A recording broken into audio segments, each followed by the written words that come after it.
کرو. کچھ باتیں میں بتاتا ہوں, دھیان سے سنو. یہ میرے جو وظیفے ہیں یہ جاندار, شاندار, مالدار, دیندار, ایماندار وظیفے ہیں. 313 مرتبہ سورہ اخلاص, 313 مرتبہ درود شریف, مختصر والا درود, صلی اللہ علیہ وسلم, صلی اللہ علیہ وسلم, صلی اللہ علیہ وسلم. یہ تو بہت آسان ہے. 313 مرتبہ استغفار, اللہم اغفر لی, اللہم اغفر لی, اللہم اغفر لی. یہ تو سب لوگوں کے لیے ہے, ساری دنیا کے لیے ہم نے اسے عام کر دیا ہے. لوگ پڑھ رہے ہیں, فائدہ ہو رہا ہے الحمدللہ, اور کام بھی بن رہے ہیں. اب کچھ تھوڑا سا ہم نے ہماری دکان آگے بڑھائی ہے. دھندا آگے بڑھاتا ہے نہیں بڑھاتا. لوگ کہتے ہیں کہ مولوی صاحب پہلے تو سورہ اخلاص آپ 100 مرتبہ پڑھاتے تھے, اب بھاؤ بڑھا دیا 313. میں نے کہا تو نے جو مکان خریدا کتنے میں خریدا تھا؟ 25 لاکھ میں. اب کیا بھاؤ آ رہا ہے؟ 2.5 کروڑ. تو میں نے کہا تیرا مکان کا بھاؤ جو بڑھ سکتا ہے تو ہمارا بھی تو بھاؤ بڑھ سکتا ہے, نہیں بڑھ سکتا بھائی بھاؤ تو بڑھتا ہے نا, جتنا پڑھو گے فائدہ ہی فائدہ ہے. اب میں کہتا ہوں کہ اگر اللہ ہمت دے تو 313 مرتبہ سورہ فاتحہ, 313 مرتبہ لا حول ولا قوت الا باللہ. بس روزانہ نہیں پڑھ سکتے, ٹینشن مت لو. ہفتے کا یہ کورس ہے, ہفتے میں تو اتنا پورا کر سکتے ہو نا بھائی. ایک دن سورہ اخلاص پڑھ لو, ایک دن درود شریف پڑھ لو, ایک دن استغفار پڑھ لو, ایک دن جو ہے سورہ فاتحہ پڑھ لو, ایک دن جو ہے لا حول ولا قوت الا باللہ پڑھ لو. پھر بھی 2 دن چھٹی کے ملتے ہیں, کبھی آگے پیچھے ہو گیا تو اس میں تھوڑا سا پورا کر لو. اتنا تو کر سکتے ہو, نہیں کر سکتے. یہ ٹاپ 1 ہے, ٹاپ 1. اتنا کر لو گے انشاءاللہ, اس کے بعد اس کے فائدے دیکھو گے. آپ کہو گے ارے اللہ روزے میں بھی برکت دے گا, اللہ تعالیٰ دعائیں بھی قبول کرے گا, اللہ پریشانیاں بھی دور کرے گا, اللہ سے جو مانگو گے اللہ دے گا. اس پر میں ایک حدیث سنا کر بات ختم کروں. ایک صحابی تھے جن کا نام تھا معاویہ ابن معاویہ لیثی انصاری. یہ تبوک جا نہیں سکے, بہت بیمار تھے, مدینہ منورہ میں تھے. بھائی انتقال ہو گیا ان کا, اور حضور صلی اللہ علیہ وسلم تبوک میں تھے, سارا قافلہ تبوک میں تھا. تو حضرت جبریل آئے تبوک, کہا حضرت معاویہ ابن معاویہ لیثی انصاری کا انتقال ہوا ہے تو کیا کریں؟ غسل وغیرہ کفن وغیرہ وہی دے دیں, وہی جنازہ پڑھ لیں, وہی دفن کر دیں مدینہ میں, یا ان کی لاش یہاں لائیں؟ آپ نے فرمایا نہیں, ان کی لاش یہاں لاؤ. دیکھو یہ عزت مل رہی ہے, فرشتے آسمانوں سے آ رہے ہیں, نبی سے اجازت لے رہے ہیں, فرشتے واپس جا رہے ہیں مدینہ, اور ان کی لاش کو اٹھا کر تبوک لا رہے ہیں. تبوک میں حضور صلی اللہ علیہ وسلم نے جنازے کی نماز پڑھی. پھر حضرت جبریل نے پوچھا, خالی حضور نے اکیلے نے نہیں پڑھی, سارے صحابہ نے پڑھی. یہ صحابی تھے وہ سب قافلے میں جو ساتھ تھے. پھر حضرت جبریل نے پوچھا کہ حضرت یہاں تبوک میں دفن کر دیں یا بقیع لے جائیں؟ آپ نے فرمایا نہیں, بقیع لے جاؤ. چنانچہ فرشتے اٹھا کر بقیع لے گئے, وہاں دفن کیا. لیکن جب ان کا جنازہ اٹھا رہے تھے حضرت جبریل وغیرہ, تو حضور نے پوچھا جبریل جبریل جبریل جبریل, بلایا قریب. یہ فرمایا ابھی آدمی مرتا ہے بھائی دفن ہو جاتا ہے, اس کو اتنی عزت کیسے ملی؟ مدینہ منورہ سے تبوک 600-650 کلومیٹر ہے, 700 کلومیٹر. اب تو راستے لمبے بنا دیے ان لوگوں نے, 700 کلومیٹر بھی ہو جاتا ہے کبھی کبھی. تو یہ جو ہے اس کو جانے, میں نے جنازہ منگوایا, تم لے گئے, میں نے جنازے کی نماز پڑھی, اتنی عزت کیوں ملی؟ تو حضرت جبریل نے کیا کہا معلوم؟ جو کہا حضرت اتنی عزت ان کو اس وجہ سے ملی ہے کہ یہ سورہ اخلاص بہت پڑھتے تھے. آپ بھی پڑھو گے نا انشاءاللہ, بغیر گنے پڑھو تو اور اچھا ہے, گنو ہی مت. آپ نے گڑموں سے تصویر پکڑنی ہے کہ نہیں, چلتے چلتے پڑھتے جانے کا. ہمارے چھوٹے چھوٹے بچے ہیں نا, گھر سے جاتے ہیں مدرسے میں, مدرسے سے آتے گھر پر, یہ کہا دادا ابا جاتے ہوئے ہم نے 2 بنگلے بنا دیے اور آتے ہوئے 2 بنگلے بنا دیے جنت میں. سمجھ گئے؟ جاتے ہوئے سورہ اخلاص پڑھتے پڑھتے گئے, سورہ اخلاص پڑھتے پڑھتے آئے. ایک حدیث اور سن لو. ابو ذر غفاری بیٹھے ہوئے حضور صلی اللہ علیہ وسلم کے پاس, حضرت جبریل آئے اور حضرت جبریل نے کہا اہذا ابا ذر یا رسول اللہ، کیا یہ ابو ذر ہے؟ تو اس نے فرمایا ہاں ابو ذر، لیکن تم کیسے پہچانتے ہو ان کو؟ فرمایا جی حضرت مدینہ والے نہیں جانتے، آسمان والے بہت جانتے ہیں، ان کو دھمال ہے آسمانوں میں۔ کہ کیوں؟ یہ سورہ اخلاص بہت پڑھتا ہے۔ تو والو پڑھو گے انشاءاللہ، بالوں چمکنا چاہیے آسمانوں پر انشاءاللہ۔ اور میں ایک ہدیہ دو گے مجھے بھائی، یہ ڈھیلا پڑ گیا، میں چندہ نہیں مانگوں گا لیکن ہدیہ مانگوں گا، دو گے میرے بھائی؟ سب سے پہلا ہدیہ تو آپ سے میں یہ مانگتا ہوں کہ میرے لیے دعا کرنا، یہ میرے لیے بہت بڑا ہدیہ ہے۔ دوسرا میری ایک خواہش ہے، میری ایک تمنا ہے، پوری کرو گے انشاءاللہ بھائی؟ میں ایسا دن دیکھنا چاہتا ہوں اپنے مرنے سے پہلے کہ بالوڑ کے اندر کوئی مرد اور عورت بے نمازی نہ رہے۔ تو کوشش تو آپ لوگ کرو گے، آپ لوگ کوشش کرو کوئی مرد کوئی عورت بے نمازی نہ رہے۔ اس کے لیے دو کام کرنے ہیں، اللہ سے دعا کرنی ہے، کرنے والا تو اللہ ہے، اور دوسرا محنت کرنی ہے۔ جاتے جاتے کہو نماز بھائی، نماز کا وقت ہو گیا، بیٹا چل یار، بیٹا چل نماز پڑھ لے، بیٹا نماز پڑھ لے۔ ایک دن آئے گا تو 100% نمازی بن جائیں گے انشاءاللہ۔ کرو گے انشاءاللہ بھائی؟ اب یہ سورہ اخلاص والا وظیفہ کرو گے، سورہ فاتحہ والا۔ جتنی دعائیں قرآن حدیث میں آئی ہیں سب سے زیادہ اہم دعا جو ہے وہ سورہ فاتحہ میں۔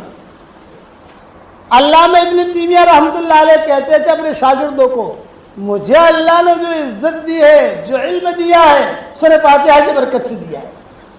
میں سورہ فاتحہ بہت پڑھتا ہوں تو اللہ نے مجھ پر کھولا ہے، آپ پڑھو گے انشاءاللہ۔ اب اس کے بعد میں کہتا ہوں ہمارا دعوت کا کام سدا بہار، دعوت تبلیغ کا کام ہر جگہ ہے ماشاءاللہ۔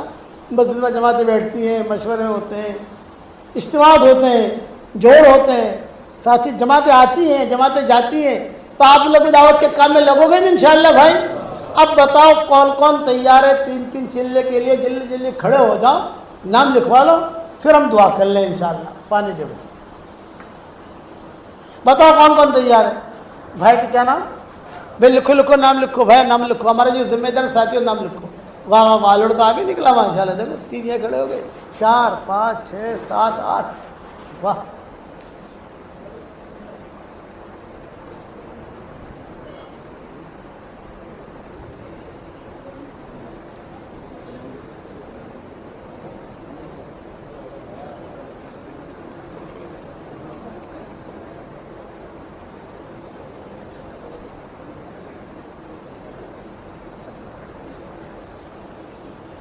بھائی کون لکھ رہا ہے نام؟ ہاں ماشاء اللہ، 3 چلے والے بھائی۔ ہاں ہمارا بھاؤ مت بگڑنا بھائی، ہم چاہتے ہیں کہ زیادہ سے زیادہ 3 چلے کی جماعتیں نکلیں۔ پھر چلہ بھی ہے، وہ بھی ہے، لیکن 3 چلے کی عادت ڈالو۔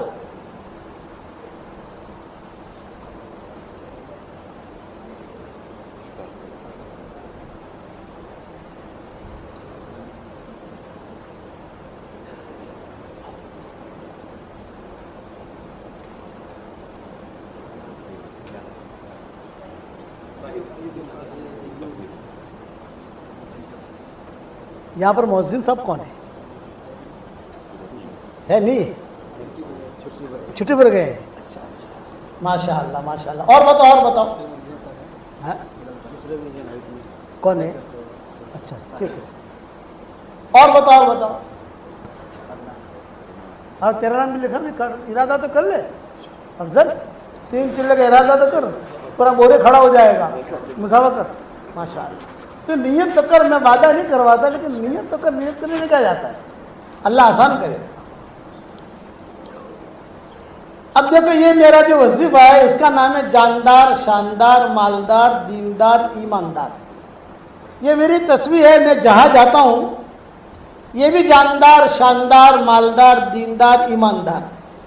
تو پورے مجموعے کو میں تصویر دے نہیں سکتا، میری خاص تصویر ہے۔ میں جہاں جاتا ہوں وہاں میری عادت یہ ہے کہ امام صاحب کو دیتا ہوں اور مؤذن صاحب کو دیتا ہوں، ایک بات۔ دوسرا، جہاں میں ٹھہرتا ہوں جن کے مکان میں، وہ میرے میزبان ہیں، میں ہمیشہ ایک دعا کرتا ہوں، اے اللہ اب تو نے میرے شاگرد دنیا میں بہت بڑھا دیے، ہر جگہ میں جا نہیں سکتا، تو اللہ تیرا جو بندہ بندی تجھے پسند ہو اور بہت زیادہ پسند ہو اس کے گھر میں مجھے لے جا اور اس کا کھانا کھلا. تو وہاں جب جاتا ہوں تو وہاں میاں بیوی کو دے دیتا ہوں ایک ایک تصویر. تو میں نے ہمارے جہاں ٹھہرے ہیں مناج بھائی ہیں, کون مجھے نام یاد رہا نہیں, ان کو میں نے دے دی, ان کی بیوی کو دے دی, یہ ہمارے امام صاحب کو بھی دے دی, اور یہ مؤذن صاحب کی ہے, یہ میری طرف سے دے دینا ان کو, اور کہنا اس پر سورہ اخلاص پڑھتے رہو. نوٹیں بہت لگے گی, فکر مت کرنا انشاءاللہ. بالوڑ والوں کو پیسوں کی بہت ضرورت ہے, نوٹیں بہت چاہیے ان کو, تو حلال مال بھی ملے گا انشاءاللہ, لیکن پڑھتے رہنا, پڑھو گے انشاءاللہ. اچھا اب سارا مجمع ایک نیت کرے کہ انشاءاللہ اللہ کے سارے احکامات کو پورا کریں گے, کہو انشاءاللہ. اور دعوت کے کام میں اخلاص کے ساتھ لگیں گے, گھومنے پھرنے کے لیے نہیں. اللہ کا حکم ہے, جیسے ہمارے بڑے کہیں, جیسا وقت لگانے کا کہیں, وقت گزارنے کا کیا, ویسا کرنے کا کرو گے انشاءاللہ. اب دعا کر لو. اللہم لک الحمد کما انت اہل, فصل وسلم علی سیدنا محمد کما انت اہل, نفعل بنا ما انت اہل, فإنک اہل التقوی و اہل المغفرہ. اے اللہ ہمارے گناہوں کو معاف فرما, اے اللہ ہماری خطاؤں سے درگزر فرما, اے اللہ پورے والوں کو قبول فرما, ان کے محبت کے کرنے کو قبول فرما, ان کے جڑنے کو قبول فرما, ان کے مردوں کو قبول فرما, ان کی عورتوں کو قبول فرما, ان کے چھوٹوں کو قبول فرما, ان کے بڑوں کو قبول فرما. اے اللہ والوں کے ایک ایک اینٹ کو قبول فرما, ایک ایک ذرے کو قبول فرما.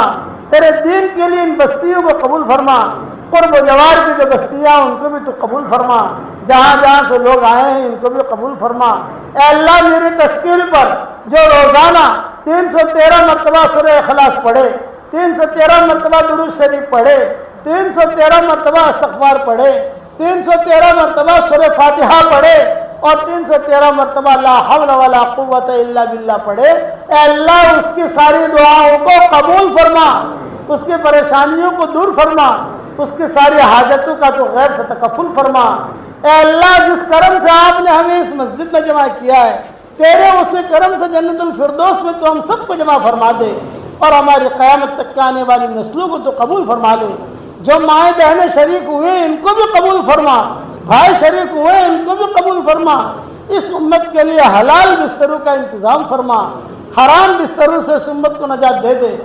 اس والڑ میں آنے کو قبول فرما, یہاں رات رہنے کو قبول فرما, یہاں کی دعاؤں کو قبول فرما, یہاں کے پروگرام کو قبول فرما, اور اے اللہ یہاں سے رخصت ہونے کو قبول فرما. ہماری دعاؤں میں ان کا حصہ عطا فرما, ان کی دعاؤں میں ہمارا حصہ عطا فرما.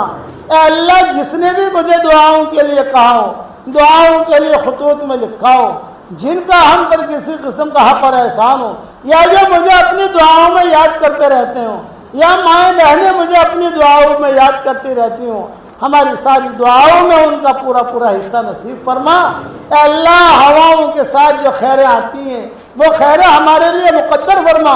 ہواؤں کے ساتھ جو برائیاں آتی ہیں ان برائیوں سے تو ہماری حفاظت فرما. اے اللہ اس امت کی اجتماعی انفرادی پریشانیوں کو دور فرما. اے اللہ امت بہت پریشان ہے, اے اللہ امت بہت پریشان ہے, سارے دروازے بند ہو چکے ہیں, صرف تیرا دروازہ کھلا ہوا ہے. اے اللہ کرم کا, رحم کا, فضل کا معاملہ فرما. اے اللہ رسول اللہ صلی اللہ علیہ وسلم نے جتنے خیر کلان کی دعائیں مانگی ہیں وہ ساری کے ساری ہم سب کے لیے مقدر فرما. جن شرور سے پناہ چاہی ہو ان شرور سے تو ہماری حفاظت فرما. اے اللہ اتنا بڑا مجمع آمین کہہ رہا ہے, یہ مجمع جو آمین کہنے والا ہے, اے اللہ کسی کے باپ کا انتقال ہو چکا ہے, کسی کی ماں کا انتقال ہو چکا ہے, کسی کے ماں اور باپ دونوں کا انتقال ہو چکا ہے, وہ قبروں میں انتظار میں ہے کہ کوئی ہمارے لیے بھی دعا کرتا ہے کہ نہیں کرتا. اے اللہ ہمارے ماں باپ کی مغفرت فرما, ہمارے ماں باپ کی مغفرت فرما, ہمارے ماں باپ کی مغفرت فرما. ان کی ہڈی ہڈی کو جنت نصیب فرما, ان کی ہڈی ہڈی کو جنت نصیب فرما. اور جو ماں باپ زندہ ہوں ان کی قدر کرنے کی توفیق عطا فرما. اے اللہ تیرے دین کی خاطر دنیا بھر میں جہاں جہاں جانے میں خیر ہو عافیت کے ساتھ تو ہمیں لے جا, اور جہاں جانے میں شر ہو تو ہماری حفاظت فرما. اے اللہ جن کے لڑکیاں اور لڑکیاں شادی کے لائق ہوں, غیر شادی شدہ ہوں, بہترین جوڑوں کا ان کے لیے انتظام فرما. جو بے اولاد ہوں نیک صالح اولاد انہیں نصیب فرما. جن کے اولاد طیب کا نافرمان ہے ان کے نافرمان اولاد کو فرما بردار بنا دے۔ اے اللہ میری اس دعا پر دنیا بھر میں جہاں کہیں آمین کہی جائے ان کی بھی جائز مرادوں کو پوری فرما، اور اپنے فضل و کرم سے ہماری دعاؤں کو قبول فرما۔ وصلی اللہ تعالی علیہ ماں کا انتقال ہو چکا ہے، کسی کے ماں اور باپ دونوں کا انتقال ہو چکا ہے، وہ قبروں میں انتظار میں ہے کہ کوئی ہمارے لیے بھی دعا کرتا ہے کہ نہیں کرتا۔ اے اللہ ہمارے ماں باپ کی مغفرت فرما، ہمارے ماں باپ کی مغفرت فرما، ہمارے ماں باپ کی مغفرت فرما، ان کی ہڈی ہڈی کو جنت نصیب فرما، ان کی ہڈی ہڈی کو جنت نصیب فرما، اور جو ماں باپ زندہ ہوں ان کی قدر کرنے کی توفیق عطا فرما۔ اے اللہ تیرے دین کی خاطر دنیا بھر میں جہاں جہاں جانے میں خیر ہو عافیت کے ساتھ تو ہمیں لے جا، اور جہاں جانے میں شر ہو تو ہماری حفاظت فرما۔ اے اللہ جن کے لڑکیاں اور لڑکیاں شادی کے لائق ہوں، غیر شادی شدہ ہوں، بہترین جوڑوں کا ان کے لیے انتظام فرما۔ جو بے اولاد ہوں نیک صالح اولاد انہیں نصیب فرما، جن کے اولاد طیب کا نافرمان ہے ان کے نافرمان اولاد کو فرما بردار بنا دے۔ اے اللہ میری اس دعا پر دنیا بھر میں جہاں کہیں آمین کہی جائے ان کی بھی جائز مرادوں کو پوری فرما، اور اپنے فضل و کرم سے ہماری دعاؤں کو قبول فرما۔ وصلی اللہ تعالی علیہ کیا کس کے دل میں آتا؟ تو اللہ کا جو معاملہ ہوتا ہے وہ دل کے ساتھ ہوتا ہے، اسی لیے حدیث شریف میں آتا ہے کہ اللہ تعالیٰ تمہاری صورتوں کو نہیں دیکھتا، کہ تمہارے مال کو بھی نہیں دیکھتا کتنا مال ہے، لیکن ڈائریکٹ اللہ کی نگاہ انسان کے دل پر جاتی ہے۔ دل میں اگر گند بھری ہوئی ہے تو کوئی عبادت قبول نہیں ہوگی، اور دل صاف ہے تو عبادت بھی قبول ہوگی، دعا بھی قبول ہوگی۔ عشاء کی نماز ہم نے پڑھی اور دل کے اندر کچرا بھرا ہوا ہے، کسی کے بارے میں حسد ہے، کسی کے بارے میں بدگمانی ہے، کسی کے بارے میں کیا ہے، کسی کے بارے میں کیا ہے، تو کیا کہتے ہیں کہ نیکیاں مل جائیں گی۔ فرشتہ کیا لکھے گا کہ اس نے عشاء کی نماز پڑھ لی، فرض ادا ہو گیا، لیکن اس نماز پر جو نتیجہ نکلتا ہے وہ نہیں نکلے گا، وہ نہیں نکلے گا۔ اس لیے اس وقت میں یہ بنیادی چیز ہے کہ آدمی اپنے دل پر بھی محنت کرے۔ ظاہری نماز ہماری اچھی ہو، ہم فکر کرتے نہیں کرتے، رکوع برابر ہو، سجدہ برابر ہو، کپڑے ذرا پاک صاف ہوں، خوشبو ہو، خوش و خضوع کے ساتھ نماز پڑھیں۔ اس سے زیادہ ضروری ہے کہ آدمی کا دل جو ہے صاف ہونا چاہیے۔ جس کے دل صاف ہوتے ہیں اس کو ہوائیں بھی سلام کرتی ہیں، اور جس کے دل میں کچرا ہوتا ہے تو خیر آ کر بھی چلی جاتی ہے، دروازے پر آئے گی خیر، لیکن دیکھے گا کہ ہاں ان کے دل کے اندر کچرا ہے تو خیر نکل جائے گی۔ کسی زمانے میں افغانستان میں حالات آئے تھے، آج سے 600-700 سال پہلے کا یہ قصہ ہے۔ زلزلے آئے، عام طور سے جہاں پہاڑ ہوتے ہیں وہاں زلزلے نہیں آتے، عام طور سے یہ اللہ کا نظام ہے کہ وہاں زلزلے کم آتے ہیں، جہاں پہاڑ زیادہ ہوں قریب وہاں زلزلے کم آتے ہیں۔ وہ پہاڑ جو ہے وہ زمین کو ہلنے سے وہ روک دیتے ہیں، تو وہاں پہاڑ بہت ہے، لیکن کچھ وہ حالات آئے ان پر 700 سال پہلے، کوئی لاوا پھٹا، آگ نکلی، اس میں پھر زلزلہ بھی آیا، کئی لوگ دائیں بائیں ہو گئے، تو ایک عورت اپنے چھوٹے بچوں کو لے کر وہاں سے پیدل تاشقند پہنچی۔ یہ سب بارڈریں ملی ہوئی ہیں، تاجکستان، ازبکستان، تاشقند، سمرقند، بخارا، ترمیز، نسائی، امام نسائی جہاں کے تھے، یہ ساری بارڈریں جو ہیں ملتی ہیں۔ وہ بچ گئی ایک عورت اپنے بچوں کو لے کر، اس کا شوہر انتقال ہو گیا، اس کے بعد اس کے ماں باپ مر گئے، بھائی بہن مر گئے، ابھی جان بچا کر اللہ حفاظت فرمائے۔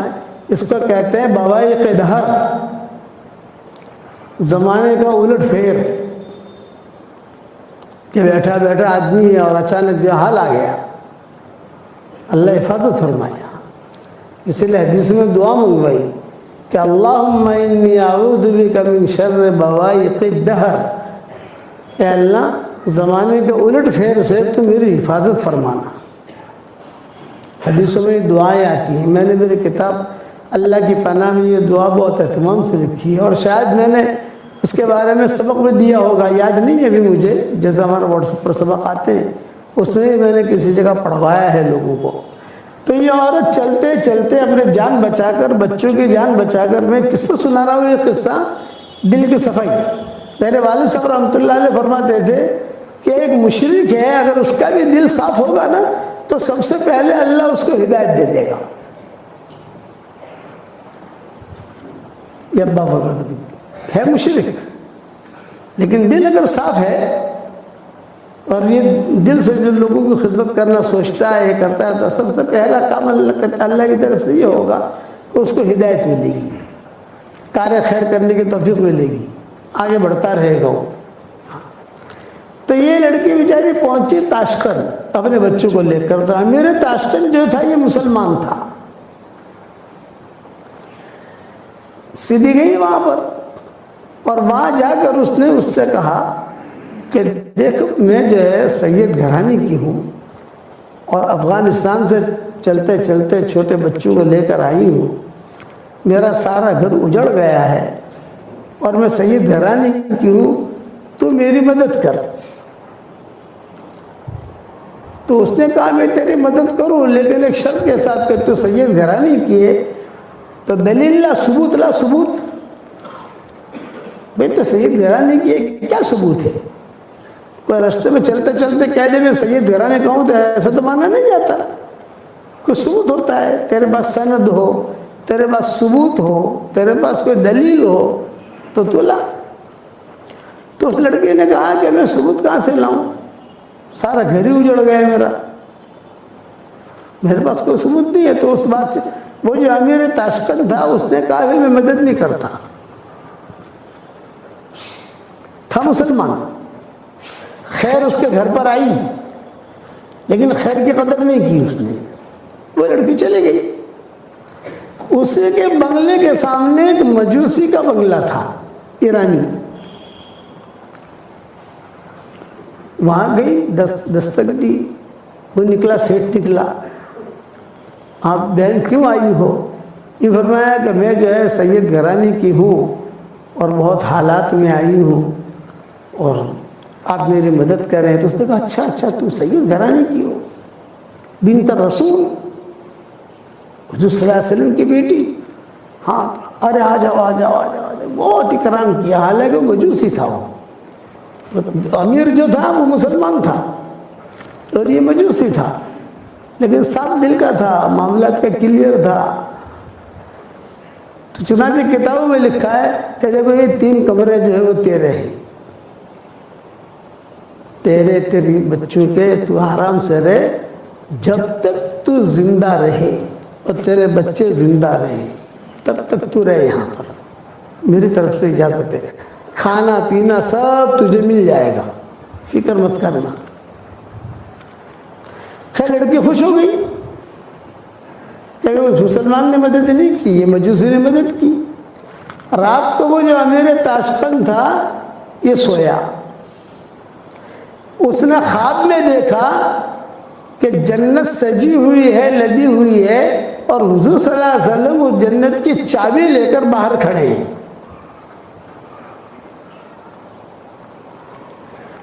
تو یہ امیر تاشقند جو مسلمان تھے گئے، کہا السلام علیکم یا رسول اللہ. آپ نے کہا وعلیکم السلام. تو یہ چابی کس کی ہے جنت کی؟ تو آپ نے کہا مومن کی ہے، مومن کی. تو اس نے کہا میں بھی مومن ہوں. تو آپ نے کہا اچھا تو مومن ہے، دلیل لا، ثبوت لا، ثبوت، سند. کیا دلیل ہے کہ تو مومن ہے؟ جب آپ نے اتنا جملہ کہا خواب میں کہ تم دلیل لا، ثبوت لا، سند لا، وہ سمجھ گیا. پھر حضور صلی اللہ علیہ وسلم نے ڈانٹا اس کو خواب میں، میری بیٹی تیرے پاس آئی تھی اور کہا میں سید گھرانے کی ہوں، اور تو نے دلیل مانگی، ثبوت مانگا، سند مانگی، اور تو نے اس کی مدد نہیں کی، تو میں تجھے چابی کیسے دوں؟ تو مومن ہے، دلیل لا۔ خیر وہ حضور نے جب ڈانٹا تو وہ گھبرا کر کھڑا ہو گیا، خواب اس کا پورا ہو گیا۔ اسے پتا تھا کہ یہ لڑکی گئی ہے مجوسی کے یہاں، سیدھا گیا یہ مجوسی کے یہاں اور کہا انا الملک، میں بادشاہ ہوں، یعنی یہاں کا امیر تو میں ہوں۔ وہ لڑکی جو تمہارے پاس آئی ہے وہاں یہی بات کہی، یعنی ہماری سنا ہی نہیں، وہ تو بڑا آدمی ہے۔ تو ساتھیوں نے کہا جو تم نے بات کہی ہے وہی بات تقی صاحب نے فلاں جگہ کہی۔ ایک چیز دیکھی میں نے وہاں کہ دل بہت صاف، اس لیے میرا یہ جملہ بات گھر جا کر بھی تھوڑا سا سوچنا کہ مولوی صاحب نے کیا کہا۔ یہ ہر کام آسان ہے، دل کو صاف رکھنا مشکل ہے، اور اللہ کی جو مدد آتی ہے وہ دل کی صفائی کے ساتھ آتی ہے۔ انما يتقبل اللہ من المتقین، دل صاف ہوگا تو خیر سلام کریں گی آپ کو، جیسے مجوسی کو بھی اللہ نے ہدایت دے دی، دل صاف تھا اس کا، ہدایت مل گئی اس کو۔ اور جو مسلمان تھا بادشاہ، اور جس کا تعلق بھی بڑے بڑے لوگوں سے، لیکن دل میں کچرا بھرا ہوا تھا، تو اللہ نے اسے محروم کر دیا۔ پوری سیرت میں آپ کو یہ قصے ملیں گے، پوری سیرت میں۔ طفیل ابن عمرو الدوسی تھے، ان کا دل بہت صاف تھا، بہت بڑے شاعر تھے، قبیلے بنی دوس۔ حضرت ابو ہریرہ اسی قبیلے کی تھی رضی اللہ تعالی عنہ۔ یہ جب مکہ مکرمہ آئے تو مکہ مکرمہ یہ آئے حضور صلی اللہ علیہ وسلم سے ملنے نہیں آئے تھے، جیسے مشرکین مکہ آتے تھے مکہ مکرمہ عمرے کے لیے آتے تھے، طواف کرتے تھے، شراب پیتے تھے، اور آ کر وہاں زمزم کا پانی پیتے تھے، اپنے اعتبار سے دعائیں مانگتے تھے، پھر چلے جاتے تھے۔ وہ اس اعتبار سے آئے تھے طفیل بن عمرو الدوسی۔ تو مشرکین مکہ کو پتہ چلا کہ طفیل آئے ہیں، طفیل آئے ہیں۔ بہت ہمارے علامہ اقبال کے سب معروف ہیں کہ علامہ اقبال کے اشعار، علامہ اقبال، ویسے ہی طفیل بن عمرو الدوسی تھے، عربوں میں اچھے اچھے اشعار پڑھتے تھے تو لوگ جو ہے وہ جھوم جاتے تھے، بڑے بڑے اچھے اشعار پڑھے، بہت اچھے اشعار پڑھے، اور پڑھو اور پڑھو اور پڑھو۔ یہ طفیل بن عمرو الدوسی، دل کے صاف، دل میں کوئی کچرا نہیں۔ یہ جب مکہ مکرمہ پہنچے تو مشرکین مکہ نے دیکھا کہ ارے طفیل آئے، طفیل اتنا بڑا آدمی آیا ہے، بہت لبیب، ان کو کہتے تھے طفیل بن عمرو الدوسی کان شاعرا کان لبیبا، یہ ان کا نام تھا، کان شاعرا کان لبیبا۔ لبیب کا مطلب یہ بہت زیادہ عقل مند، معمولی اشارہ بھی سمجھ لے۔ تو مشرکین مکہ نے ان کو گھیر لیا اور گھیر کر یوں کہا کہ طفیل تم یہاں مکہ میں آئے ہو، لیکن تمہیں پتہ چلنا چاہیے ایک آدمی ہے جس کا نام محمد احمد ہے، وہ اپنے آپ کو کہتا ہے میں اللہ کا نبی ہوں، تو تم جو ہے اس کی بات مت سننا، اس کی بات میں اتنا جادو ہے کہ تمہارے شہر میں جادو نہیں ہے، تم جو اشعار پڑھتے ہو اشعار میں جادو نہیں ہے، بس اس کی بات تمہارے کان میں نہ پڑے۔ خوفنی، حدیث کو جملہ خوفنی، ڈرا ہے مجھے، بہت ڈرا ہے، بہت ڈرا ہے، اور میں ڈر بھی گیا۔ انسان جو ہے یہ تو کمزور ہے نا، کسی چیز کے بارے میں کچھ کہو، یہ کہو بکری کو دیکھنا مت، بکری کو دیکھنا مت، تیری بات تم چلاؤ، تو لوگ یہ باتیں دیکھنا چھوڑ دیں گے اس کو۔ انسان اثر لیتا ہے، جنات اثر نہیں لیتا۔ انسان جلد باز ہے، جنات جلد باز نہیں ہے۔ انسان جھگڑالو ہے، جنات جو جھگڑالو نہیں ہے۔ اسی لیے قرآن میں کہا وَكَانَ الْإِنسَانُ أَكْثَرَ شَيْءٍ جَدَلًا، انسان جھگڑالو۔ جنات کے بارے میں اللہ نے نہیں کہا جھگڑالو ہے۔ وَكَانَ الْإِنسَانُ عَجُولًا، انسان جلد باز ہے۔ اِذَا مَسَّهُ الشَّرُّ جَزُوعًا وَإِذَا مَسَّهُ الْخَيْرُ مَنُوعًا، یہ انسان کی صفت بیان کی ہے، جناتوں کی صفت بیان نہیں کی۔ کہ ان کے یہاں جلد بازی نہیں ملے گی، ان کے یہاں جھگڑا نہیں ملے گا، بتھم بتھا تھوڑی بہت تو ہوگی، لیکن ہماری طرح جھگڑے نہیں ہوں گے کہ اس کو قتل کر دے، اس کو قتل کر دے، اس کا مال ہڑپ کر جاوے، اس کا مال ہڑپ کر جاوے، یہ چیز نہیں، اپنی زندگی گزاریں گے وہ۔ تو یہ انسان کے بارے میں کہا وَقَانَ الْإِنسَانُ أَكْثَرَ شَيْءٍ جَدَلًا، ان لوگوں نے جو مکہ والوں سے اتنا ڈرایا تو طفیل بن عمرو الدوسی کہتے تھے کہ مجھے اتنا ڈرایا یار، میں نے کبھی کسی کی برائی اتنی سنی نہیں جتنے انہوں نے حضور کے کیے۔ اور اتفاق ایسا ہوا کہ حضور صلی اللہ علیہ وسلم تشریف لائے حرم میں اور آپ نے نماز کی نیت باندھ دی تو مشرکین مکہ نے کہا وہ کھڑے ہیں وہ ہے محمد، وہ بات مت سننا، وہ کھڑے تھے۔ اب میں اتنا ڈرا، میں نے کہا مجھے روئی لا کر دو، کہیں سے روئی، طواف کرنا ہے، تو وہ طواف کرنا ہے تو مجھے جو ان کی تم لوگوں نے ڈرایا ہے کہ اس کی بات تیرے کان میں نہیں پڑے، تیرے کان میں اگر اس کی بات پڑ گئی یا اس کی کوئی آواز پڑ گئی تو گیا۔ تو طفیل بن عمرو الدوسی کہتے تھے میں نے روئی لی اور روئی لے کر اپنے دونوں کانوں میں ڈالی اور میں نے بیت اللہ کا طواف شروع کیا۔ خدا کا کرنا، بیت اللہ کا طواف شروع کیا تو حضور صلی اللہ علیہ وسلم جہاں نماز پڑھتے تھے وہاں قریب جب پہنچتا تو زور سے ہوا آتی اور وہ ہوا دونوں روئی نکالتی تھی۔ 7 چکروں میں ایسا ہوا کہ جہاں قریب جاؤں تو دونوں روئی جو ہے وہ ہوا نکال دے، اور حضور کے قریب سے گزروں تو کچھ نہ کچھ سمجھ گئے نا، آواز کان میں پڑ جاوے، اور بھاگ کر جا کر روئی لوں، پھر سے ٹھوسوں یہ کروں، لیکن جہاں حضور کے قریب جاؤں تیز ہوا آوے اور ہوا جو ہے وہ ہوا آ کر فوراً روئی نکل جائے۔ تو میں نے یہ سوچا، طفیل بن عمرو الدوسی کہتے تھے صاف دل کے آدمی تھے، کچرا نہیں تھا۔ آج آپ لوگ نیت کرو کہ ہمیں ہمارے دلوں کو صاف رکھنا ہے، اور بہت تنہائی میں بیٹھ کے یہ میرا مضمون سوچنا کہ پیدل جماعت میں وقت لگانا بھی آسان ہے اور پیر کے پاس جانا بھی آسان ہے، مرید بننا بھی آسان ہے، مرید بنانا بھی آسان ہے، قرآن پڑھنا بھی آسان ہے، پیدل حج کرنا بھی آسان ہے، زکوٰۃ نکالنا بھی آسان ہے، لیکن دل کو صاف رکھنا یہ کڑا امتحان ہے، بہت سخت امتحان ہے۔ اذا ختم اللہ علی قلوبہم وعلی سمعہم وعلی ابصارہم غشاوہ، پہلے دل لائے، فی قلوبہم مرض فزادہم اللہ مرضا، دلوں کے اندر بیماریاں تھی تو بیماری کو اللہ نے اور بڑھا دیا۔ تو طفیل بن عمرو الدوسی کہتے تھے میں نے جب طواف پورا کر لیا تو میرے دل میں یہ بات آئی کہ یار طفیل تو بہت بڑا شاعر ہے، لبیب ہے، سمجھدار ہے، ذرا محمد سے بات تو کرو۔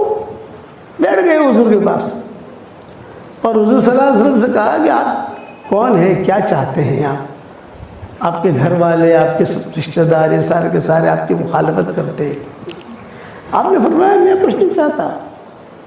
حضور صلی اللہ علیہ وسلم نے قرآن کی آیتیں پڑھنی شروع کی۔ قرآن تو قرآن ہے،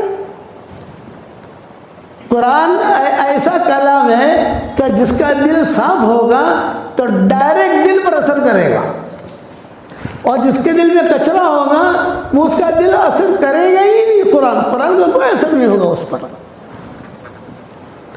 اسی لیے حضور صلی اللہ علیہ وسلم دعا مانگتے تھے کہ اللہم طہر قلبی من النفاق، اے اللہ میرے دل کو تو پاک کر نفاق سے۔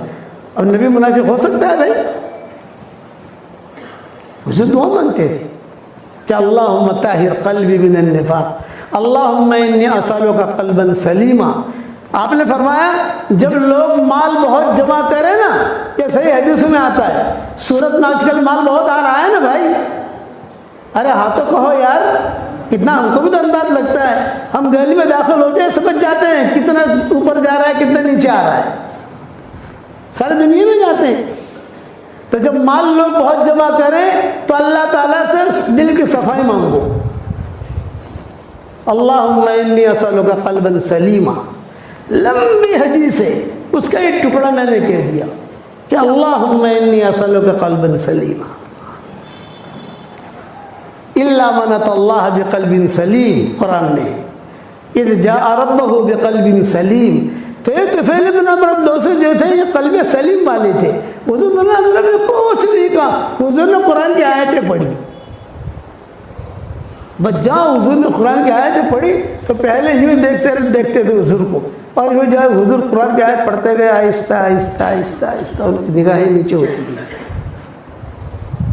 یہ پہلے پاؤں پھیلا کر بیٹھے تھے, بعد میں پاؤں جو ہے سکڑ لیے. قرآن ہے. تو حضور صلی اللہ علیہ وسلم سے پوچھا تھا آپ چاہتے کیا؟ میں کہتا ہوں مسلمان ہو جائے, کامیاب ہو جائے گا تو. یہ کہاں چکروں میں پڑا ہے اس کے, تو مجھے کیا کرنا پڑے گا؟ یہ فرمایا کہ تم کلمہ پڑھ لے, مجھے اللہ کا نبی مان لے, مسلمان ہو گئے. وہاں مشرکین مکہ دیکھ رہے تھے, وہ کہہ رہے تھے کہ ارے یار یہ بھی جو ہے نا اس کے باتوں میں آ گیا, یہ باتیں کر رہا ہے, اب ہاتھ ہلنے بند ہو گئے ہیں, پاؤں بھی سکڑنے لگے ہیں, اور آنکھیں بھی نظریں بھی جو ہے نیچے ہونے لگی ہے, مانو نہ مانو یہ مسلمان ہو گیا. اچھا یہ معالج بھی تھے, علاج بھی کرتے تھے, جنات وغیرہ کا علاج, جنات ہو جادو ہو, یہ تو شروع سے چلا آ رہا ہے نا, جنات جادو, تو یہ علاج بھی تھے, وہ علاج بھی کرتے تھے. تو مشرکین مکہ نے کہا تھا ان کو کہ دیکھو دماغ میں صالبہ کو بھی کہا تھا, دماغ کو بھی کہا تھا, ان کو بھی کہا تھا کہ دیکھو تم جاؤ, تو اس کی بات مت ماننا, ایسا لگ رہا ہے کہ محمد پر جادو ہو گیا ہے, کسی کا نظر لگ گئی ہے, تو ذرا علاج بھی کر دینا.